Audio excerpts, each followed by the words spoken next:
Good people on the quest for good content. What's good? Welcome to an installment of Fries at the Bottom, where we kind of catch all the good bits and topics that we otherwise don't cover on other components of this channel, and kind of give you another little morsel to feast on. Today, we have actually a very special guest. I'll go ahead and introduce her here in a second, but before I go on and do that, want to make sure I obviously shine the light on the co-host, the master of the channel, Jordan. I know you hate it when I call you that, but how you been? It's been a little bit since I've seen you. What's the word? Bill, I'm great, man. I'm excited. We've got a fun episode today of Fries at the Bottom. Our first guest on Fries at the Bottom, we've got Nicole from New Orleans and from the Eaton Path Instagram page. Nicole, what's going on? Hello, hello. Yeah, hi everyone. I'm so excited to be here. Thanks for having me. I didn't know I was the inaugural guest, so very special. Yeah. No, we've created Fries at the Bottom to be something where we can kind of go off topic. We mostly cover kind of sports, music, and movies, but we're coming down to New Orleans in a couple weeks to record with a few artists down there. And we were looking for some other content creators that we could collab with, and your page really stuck out. So we're excited to have you. Yeah, I'm excited y'all are coming in New Orleans. I'm sorry I'll be missing it, but I will be in Spain, so can't complain. Yeah, I Spain, would say Spain that's will be that's fun. that's pretty It good. will. That's pretty good. I'm definitely overdue for travel. But Nicole, yeah, thanks again for joining us. You're a lover of food, fighting for social justice, and you moved to New Orleans in 2012, where you started out right blogging, writing about food right around when you moved down there. You're a doctor, my goodness, Dr. Nicole Caridad Ralston. Multicultural Latina, daughter of Cuban refugees, 15 years leadership experience in higher education and nonprofit. You've done things like build curriculums for first year retention, develop content curriculum services, and services at consulting firms, built social justice programs. I believe you're an adjunct professor at the University of New Orleans. You're a board member of the ACLU in Louisiana. You are, let's see, you were on New Orleans 40 Under 40 in 2024 and a mother of twins. So I think first and foremost, and amongst other accomplishments, but I don't want to run Yeah, the I'm rap sheet too tired. long. Listening to that, I'm Yeah, like, okay, I need to take a nap. Yes. yeah. I Where does was she just gonna find the say, time? that is exactly what my question was gonna be. Where do you find the time to poke around, find these cool spots, support local businesses, and really dive into this food passion with so much going on? Like, how did you, I guess, fan out into so many different spaces and still find time to highlight your passion for food? That's a really good question. I am a Libra, and so I value balance. And so I feel like I've just always been able to kind of carry multiple things at once. And I also think as humans, like, why not? I think so often folks want us to be just like one thing or just three things, but if it gets over a certain limit, folks get confused about who you are and what you care about, etc.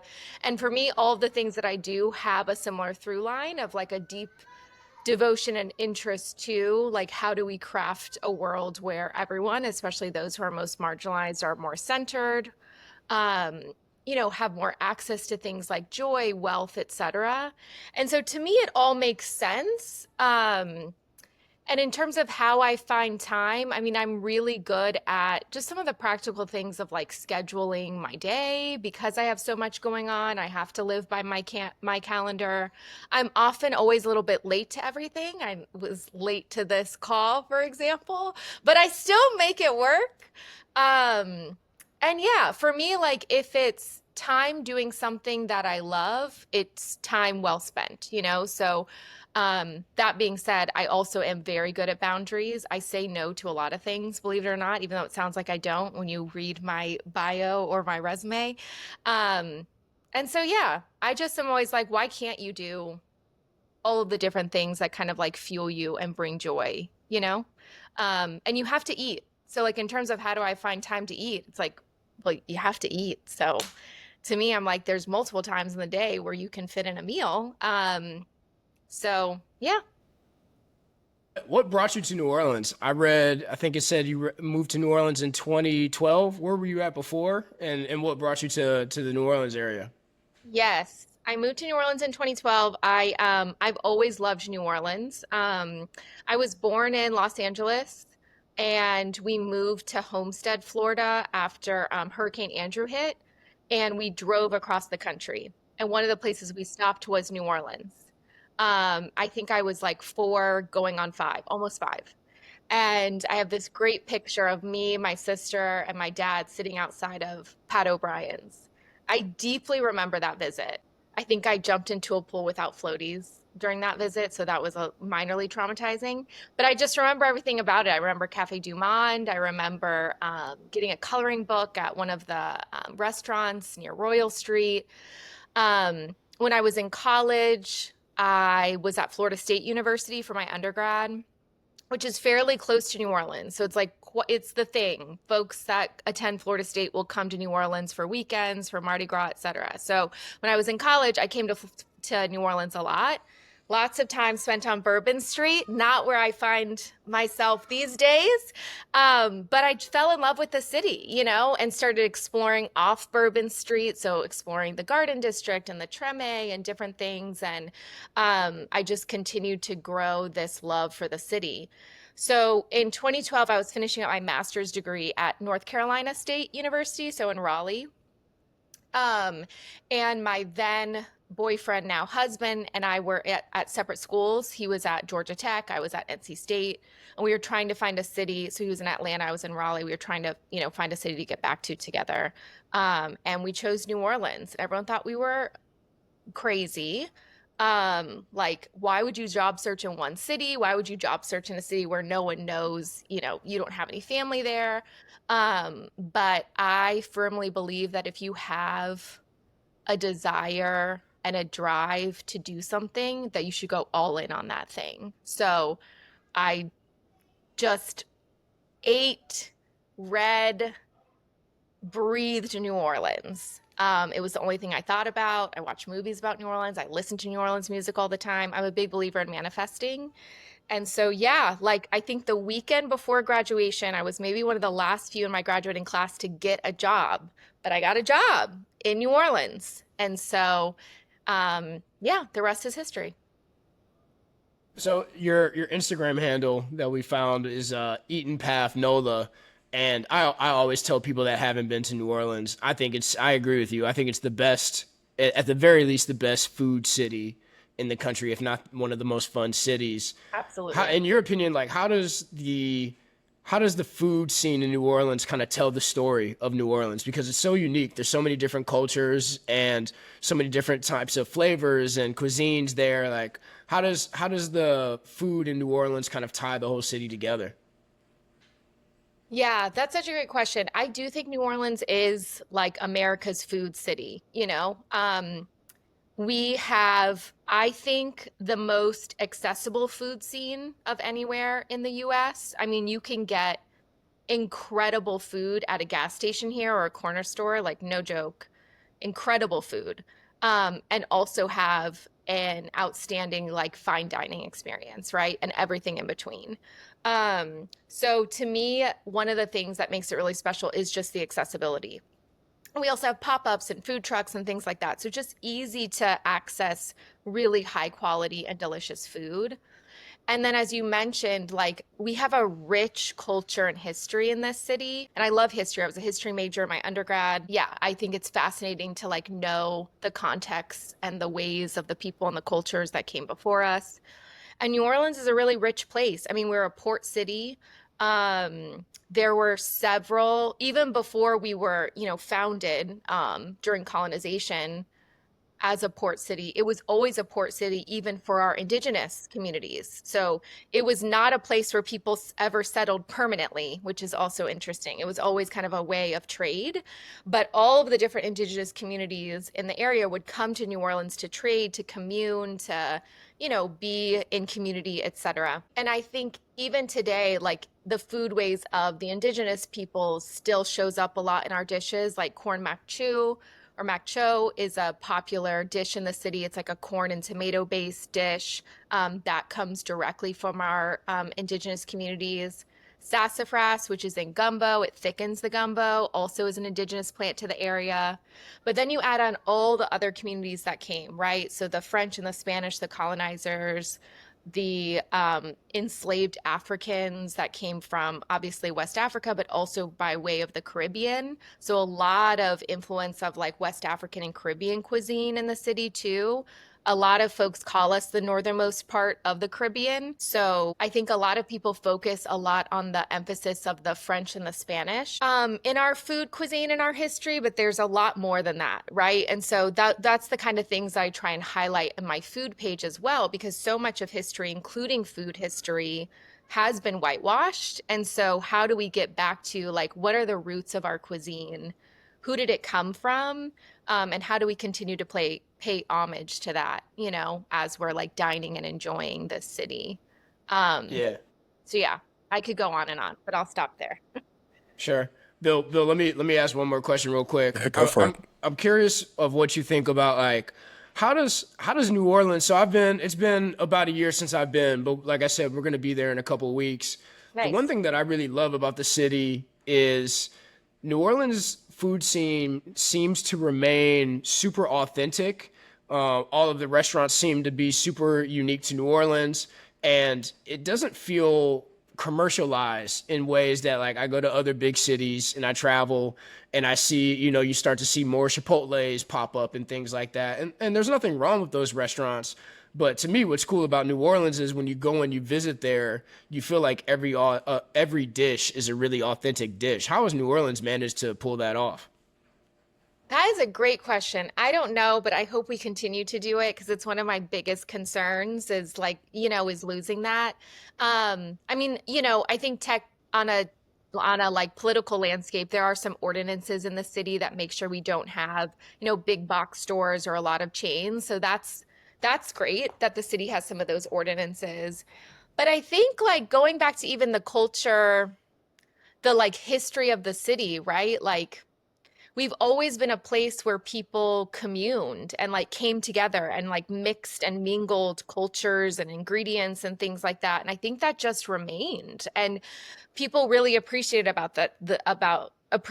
about the city and are diehard about our food in the city. Like what's the best place to get gumbo? A lot of people will tell you at your mom's house, like don't go out to eat gumbo.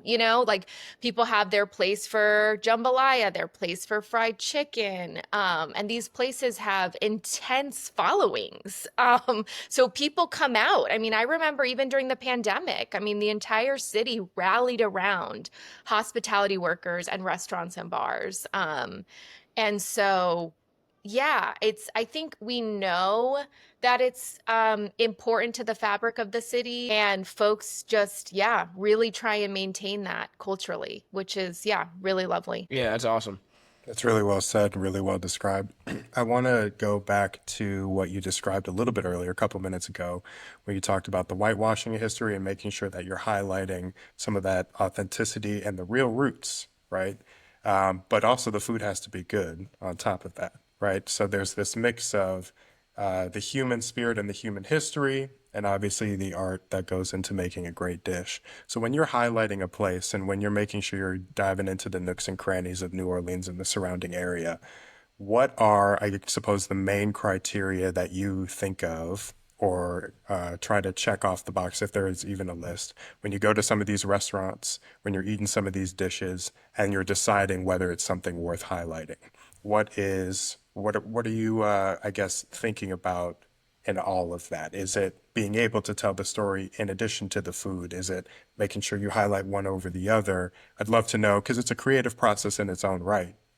I'd love to know a little bit about your process when experiencing some of these spots and restaurants. Yeah. Um, yeah, it is a creative process, and I also wing a lot of it. So I can find meaning in anything. So even if I don't know, at a restaurant that specializes in like salad, for example. I will just think, I wonder where tomatoes came from. Literally, this is my thought process. I wonder like the history of tomatoes. Like everything links back to colonization. So I'm sure tomatoes have a colonization history. And guess what they do? So does chocolate, so does sugar, right? And so part of the process is like regardless of where I'm going, I will always find a way to think of like what is the kind of like uncovering of history that I want to focus on. So like, okay, we're at a bakery. Let's talk about Joseph Lee, who is one of the like black pioneers of a flour making machine. Like, do we know that history? It's not talked about a lot, right? Or uh, sugar refining machinery that was also from a black Creole in New Orleans. And so I just like do some digging of like, I wonder what is kind of the like black or brown history about this thing or the like decolonized history of this dish or this ingredient. Aside from that, I mean, I do like to experience places that have a story or that just have, good people attached to them. So for me, I don't want to just go and dine. I want to get to know the chef or the owners, hear the stories from from the host stand all the way to the waiters. So I'm just a curious person. And so I'll just ask lots of questions. Like I'm fascinated by how you decided to choose this cuisine, or what got you into the culinary world. And so I'll just ask lots of questions and get to know folks deeply. And that's one of the things that I also love about this city. If you spend time building community and relationship here, it will, like the reciprocal love and support you get is really deep, you know? And I think a lot of people miss that. Like, um, yeah, like how do you actually build relationships and invest in the community, invest in the people, the chefs, the hospitality workers, etc., versus being so extractive, you know? Um, I hope that answered the question, but that's a bit of Yeah. my Yeah. process. Yeah, like I'm just a Yeah. curious person in general. Yeah. I think it was beautifully said. And always hearing about somebody's approach to something they're passionate about is something that we try to highlight, whether we're talking about music or talking about some sort of cultural input that's happened. Hearing it directly from somebody like you who's so ingrained and so passionate about telling stories the right way is a beautifully eloquent answer. So thank you for sharing. Oh, good, good, good. No, for sure. Well, also well said by you, Bill. Nicole, I'm curious. You've talked about it a little bit, and I read a little bit about it, but it seems like you're interested in highlighting like minority businesses Yeah. and business owners and things like that. Where did that passion come from? And have you come across any? Not have you? I'm sure you have, but like, are there any interesting stories that you would want to highlight from kind of some of those journeys and some of those businesses that you've been able to highlight since being down in New Orleans? Yeah. I am one of the things I'm passionate about is like wealth for black and brown folks in this country, you know? And so I always tell folks like the easiest way to support wealth building for black and brown communities is supporting their businesses. And so I do try and support and highlight black and brown businesses in the city. Aside from the building aspect, like our communities are the roots of New Orleans. Like nothing would, there's a famous t-shirt and saying you see around the city that's like everything you love about New Orleans is because of black people. Yeah. And it's true. Like, and so how can you then exist in this city or visit this city and one, not dive into that history, and two, not put your money where your mouth is, you know? You can build an entire black owned or like black, Latina, Asian owned business itinerary in the city. And so why wouldn't you? Why wouldn't you highlight all of the cultures that actually make up the foundation of the city? You know, we also have one of the largest Vietnamese communities in the country here in New Orleans. I had never had Vietnamese food until I moved here, and now I have it like every single week. Um, so yeah, I think that's really important. And then in terms of stories around along the way, I'm like, so many. I mean, we have some legacy Black-owned restaurants here in the city, right? So like Dookie Chase is one. Princess Hmm. Tiana was based off of Leah Chase. She fed civil rights movement leaders at her restaurant, housed them right in times where it wasn't safe to be organizing for civil rights in this country, still isn't. And so yeah, everything from that to like just old families that have continued their culinary and hospitality legacy in the city. The Baquets is someone I'm thinking about right now with Lil Dizzy's. They have some of the best fried chicken in the city. They've got great gumbo. Oh, and then if you go a little deeper, like what are the other demographics of the city? So I talked about Vietnamese. We also have a large Honduran population and Garifuna in particular, which is actually an Afro-Indigenous sect of Hondurans. They're also in Belize and some other countries. So like that's interesting to explore too, right? Like what is that cuisine? So we have a lot of Honduran cafes and eateries in the city as well. So yeah, there's so many different stories to kind of like that I think I've just accumulated through time here, but also you have to go digging for them, right? Yeah. And Yeah. so for anyone visiting, I think in general, like when you're visiting somewhere, I can't imagine going in without context. Like, don't you want to know, like, who was here before, who's here now, how they got there? Yeah. What food do the people actually eat? Like what's made up? So yeah, I always encourage people, like if you just do a little bit of research, you could uncover so many interesting things about any place, I'm certain. Yeah. I'm glad you said that. Just as a naturally curious person myself, I got in trouble a lot for asking why and how Same. when people didn't always have the answers. But I did want to ask you about on your website, you have a work with me section and you talk about fun ways to promote restaurants, products, menus, or Yeah. acting as a food concierge and trying to curate dining experiences. So correct me if I'm wrong, and I'd love to hear a little bit more about it. When you're curating some of these evenings out or, kind of menus, is that history also woven in to build that context for some of these outsiders so they can develop that further appreciation? Or are some people just more about the food? You obviously have your approach, but obviously the client is specific in some cases. I'd love to hear a little bit about that process and how rewarding that has been to kind of be a conduit to the culture that you're so deeply ingrained in. Yeah.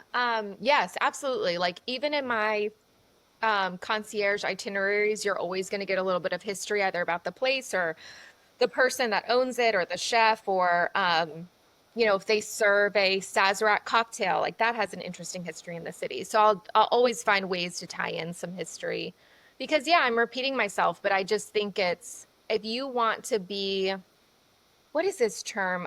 There's a term now called regenerative hospitality.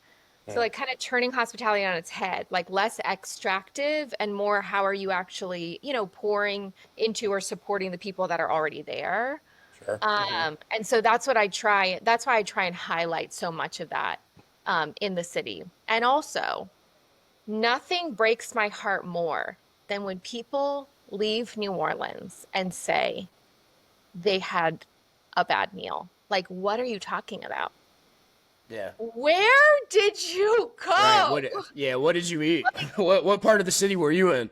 Like, did you only eat on Bourbon Street? And I'm like, I'm sorry, Bourbon Street eateries, but like, there's so much more to the city. You know what I mean?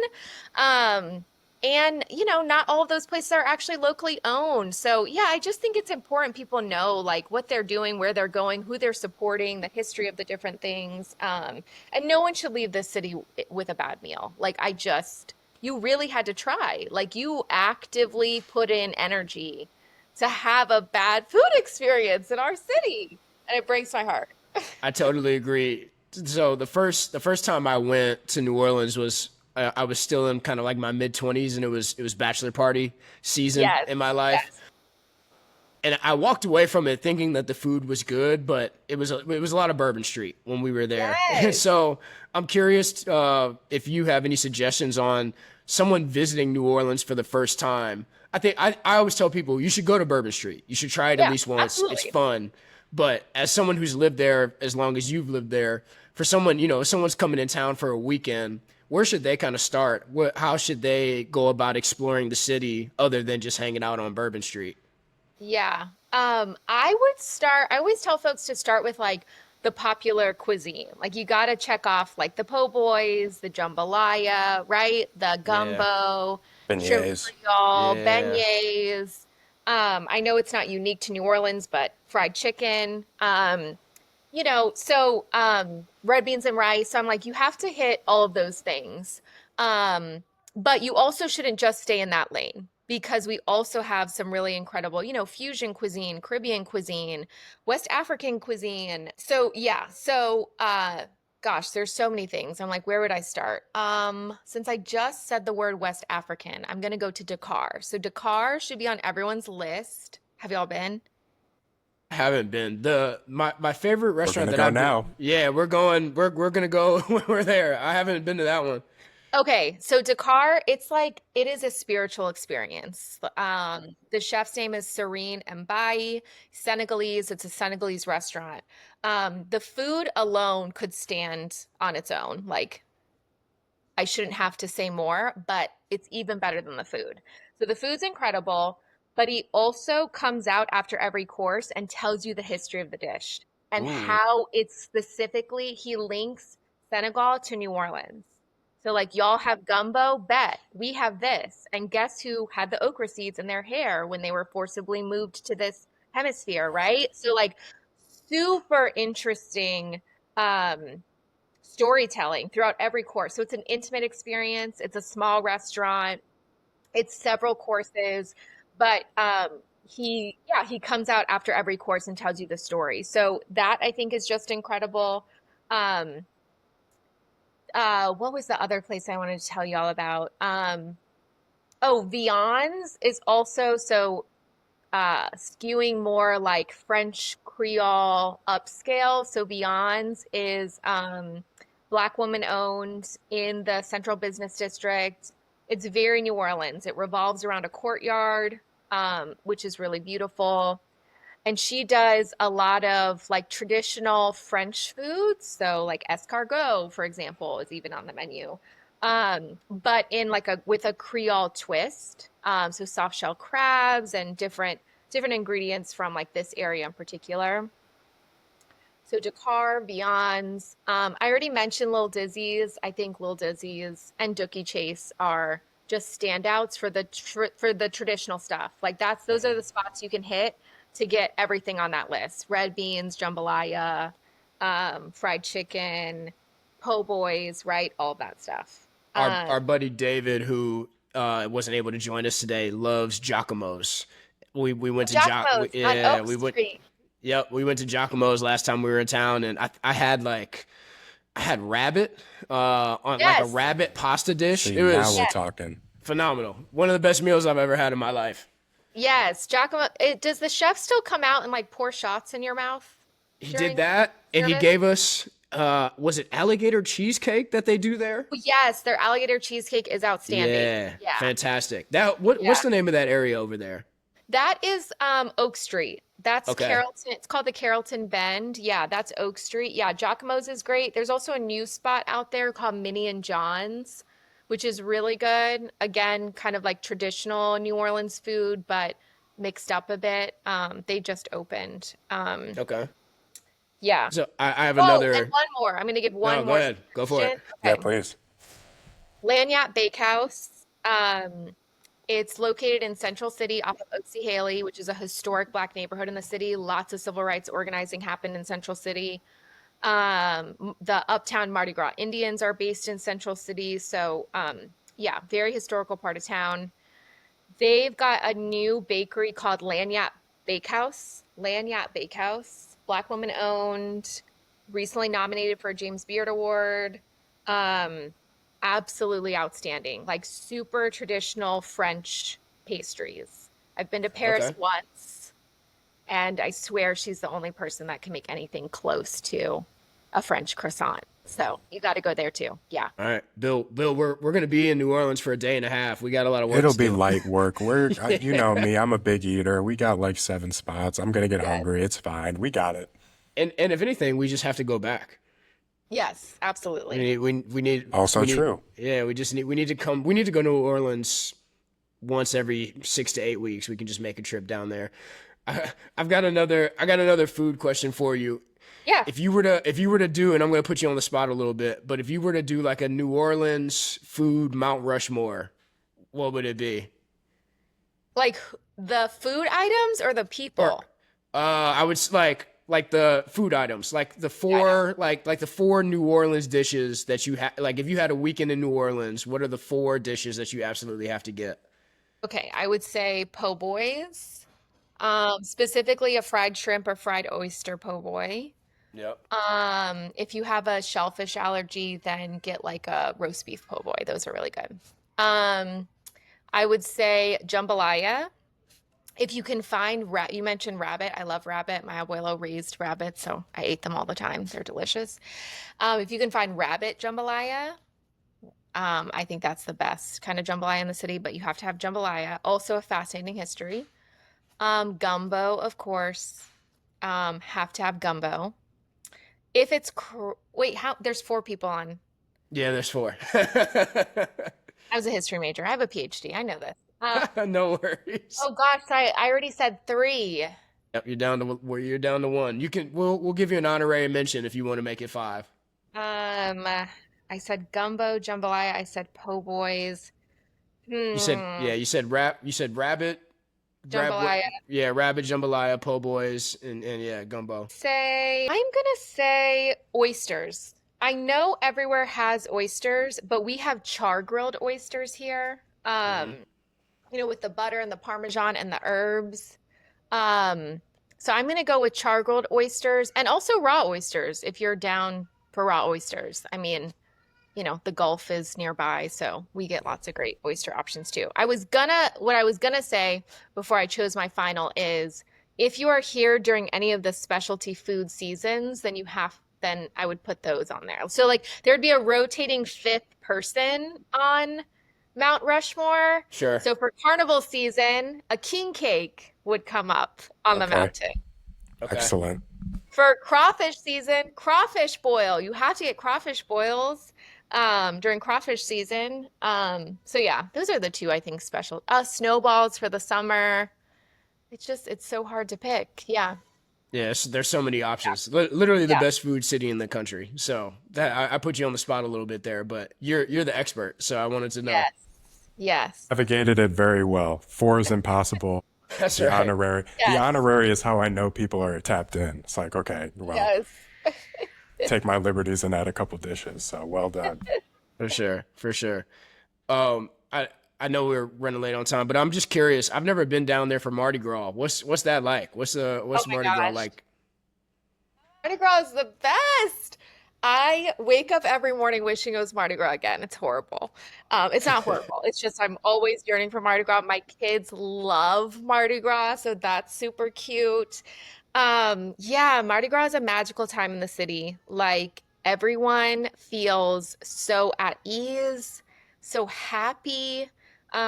You see people together in communities and in community on the street in ways you don't always see that happening in the city. Yeah, I mean, they say it's the best, like the greatest free party in the world, like you just walk out on the street and a parade comes by and then you catch things and then you're eating and you're drinking and people are cooking out or boiling crawfish next to you and they're like, come on over. And everyone's got their Popeyes chicken and yeah, it's a beautiful time. I think there's, a lot of stereotypes about Mardi Gras, like it's just flashing and raunchy, and you can get that if you want that. That would also be down on Bourbon Street. Yeah, for sure. But it's way more than that. Like that is I would say like 0.5% of the experience, literally 0.5%. The rest of it's just a giant tailgate kind of vibe all day. And people are just hanging out and yeah, you get to see people you haven't seen for months and they're walking on the parade route. I signed the I signed the paperwork, what is it called? For my house on the Mardi Gras parade route. Like my realtor was Okay. like, Okay, I'm gonna find you on the parade route. And he gets there and he's like, okay, sign it on my back. And we're like signing the paperwork on his back. I mean, yeah, it's Amazing. a great time. It's a great time. All right, that's add that to the list of trips, Bill. We need to go back to New Orleans just to eat more, and then we need to go back for Mardi Gras. To Yes. sign our lease, right? All right, to sign our lease. We're gonna Yeah. buy a rental property down in New Orleans so that we can always have a place to hang out. We'll go down there and sign Yes. the lease during Mardi Gras. Just to Yes. replicate the experience, obviously. Yeah, Yeah. We just need to exactly. make sure we're Yeah, really you have doing to. it. Yeah, you have to. Yeah, no, Mardi Gras is great. I'm on the countdown. I love it so much. I love it so much. Okay. That's Okay. awesome. Jordan, I didn't really have any more questions. I wanted to, just make sure I covered my little bases. So, did you have anything else you wanted to ask, Jordan, or should we let Dr. Nicole plug how people can find her and the whole 9 yards associated with that? Yeah, why don't you go ahead and do that, Dr. Nicole? Go ahead and let our viewers, our small following but growing, let them know Small how but they. mighty and soon to be big but That's mighty right. That's right. following. Yes. Small but soon to be mighty following. Why don't you let them know how they can find you? Yes, you have to speak that into existence. Yeah, you can find me on Instagram at Eaton Path Nola, like off the beaten path, Eaton Path. So Eaton Path Nola on Instagram. And I'm also on TikTok, rarely, but I'm there. So you can find me there. Folks are always welcome to DM me or message me for Rex. Like, I really mean it when I say nothing breaks my heart more than when people have a bad dining experience in the city. So please ask me. Yeah, I send people Rex all the time, all the time. Um, yeah, and I also have a website, same thing, eatonpathnola.com. Yes, yes, very, very great. Follow. Been following her for a couple weeks now, and have been kind of cruising through there, trying to find different places to eat and everything. We'll definitely. I think we try that West African place, Bill. That sounds Oh my great. That gosh, sounds yeah, see if you can look for reservations now okay. because, yeah, All right. yeah. We Well, will be probably live DMing you during some of these Please meals. do. yeah. So Yeah, you'll be Yes. in Spain on a totally different time zone, and you'll I will. probably wake up and be like, oh, those two again. Like, Yes, okay. Yeah. These that's guys. So okay. just be prepared. I will be prepared by also I'll send you a list. I will send you a list this week. Even That would better. be fantastic. Of Well, course. we want to thank you again for joining us. This has been awesome. This has been great. Dr. Nicole, we appreciate your time. My name is Jordan. This is Bill. This is Good People Content, Fries at the Bottom. Until next time, we're out of here. Peace.